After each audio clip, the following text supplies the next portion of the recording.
ប្រវត្តិរថក្រោះទី72 B3 រថក្រោះចម្បាំងចម្បងរបស់រុស្ស៊ីទី72 B3 គឺជាប្រភេទរថក្រោះចម្បាំងដែលជាការបង្កើនសមត្ថភាពនៃរថក្រោះទី72ដោយល្បីល្បាញរបស់សម័យសង្គ្រាមត្រជាក់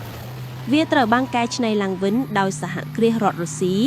ដើម្បីផ្គូផ្គងនឹងសន្តិសុខសម័យទំនើបនិងបច្ចេកវិទ្យាថ្មីៗការបង្កើតនិងអភិវឌ្ឍបើតាមប្រភពផ្លូវការរបស់រុស្ស៊ីទី72 B3 ត្រូវបានបង្ហាញជាសាធារណៈជាលើកដំបូងនៅឆ្នាំ2010វាជារថក្រោះដែលបានអភិវឌ្ឍឡើងលើគ្រោងនៃទី72 B ចាស់ប៉ុន្តែបន្ថែមបច្ចេកវិទ្យាច្រើនដូចជាកាមេរ៉ាទំនើបប្រព័ន្ធគ្រប់គ្រងភេរវកម្មប្រព័ន្ធការពារការវាយអទាបចម្ងាយលក្ខណៈពិសេសបច្ចេកទេសទម្ងន់ប្រហែល46តោនអាវុធចម្បាំងកាំភ្លើងធំប្រវែង125មីលីម៉ែត្រ PA46M អាវុធរងកាំភ្លើង PKT 7.62មីលីម៉ែត្រនិងកាំភ្លើង NSVT 12.7មីលីម៉ែត្រម៉ាស៊ីនឌីសែល V92 SPF 1130 ដុង C HP ល្បឿនអត្តបរិមាប្រហែល60គីឡូម៉ែត្រក្នុង1ម៉ោងចម្ងាយធ្វើដំណើរ500គីឡូម៉ែត្រជាមួយធុងប្រេងបន្ថែម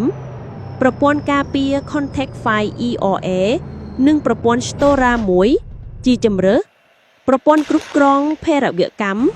Sosna U Thermosight បូក Ballistic Computer គុណសម្បត្តិជម្រើសអភិវឌ្ឍដែលថ្លៃថោកជាងទី90ឬអាម៉ាតាអាចធ្វើអភិវឌ្ឍចំទួនរថក្រោះទី72ចាក់ដែលមានស្រាប់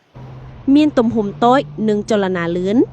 មានប្រព័ន្ធវាយអទាបប្រក្រាបដោយភាពទំនើបនិងសម្រាប់ពេលថ្ងៃនិងយប់ការប្រើប្រាស់រុស្ស៊ីបានប្រើប្រាស់ទី72 B3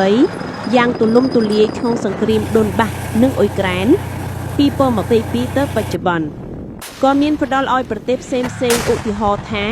បេឡារុសស៊ីរីនិងប្រទេសផ្សេងទៀតនៅអាស៊ីកណ្ដាលទី72 B31M B3 2016 version គឺជាកំណែសម័យថ្មីនៃទី72 B3 មានសមត្ថភាពខ្ពស់ជាងដូចជាសំណុំការពារអេឡិចត្រូនិកកាន់តែខ្លាំងកាំភ្លើងធំ PA4615 ជើងក្រោមកែលម្អថ្មីសម្រាប់ផ្លូវលំបាកកាយអីកប៉ាល់ផ្ទុកសមាជិកមានការការពារកាន់តែខ្ពស់